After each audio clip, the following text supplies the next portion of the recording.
Kan tenang itu ada sakinah, ada tumanina. Kalau tumanina itu ketenangan yang dilahirkan dari proses ibadah. Ya kan? Makanya kenapa ruku sampai rukunya tumanina. Ya kan? Kemudian sujud hatta tatma'inna fis sujud, sampai engkau merasa tumanina dalam sujud. Maksudnya apa? Ruku jangan dulu bangkit sampai kita merasakan ketenangan dari proses ruku itu.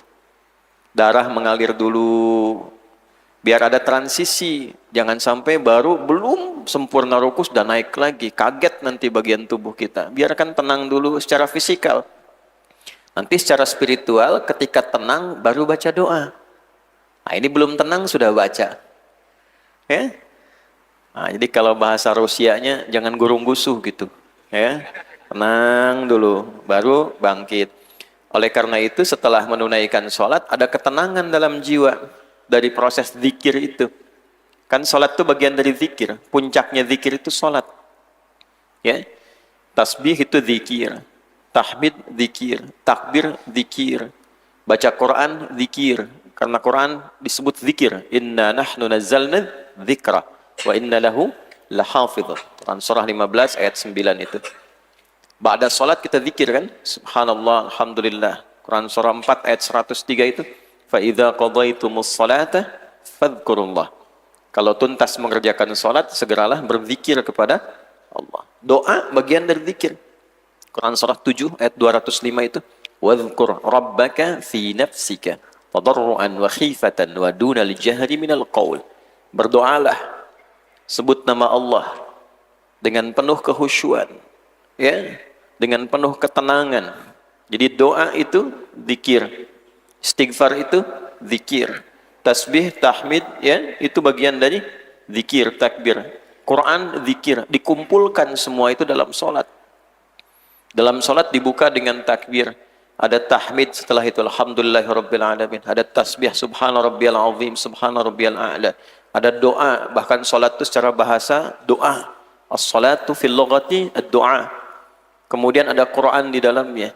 Apa fungsi zikir itu?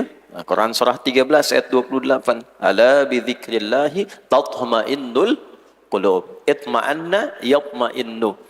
Karena dalam zikir ada tumakninah, tumakninah itu melahirkan ketenangan pada kulub.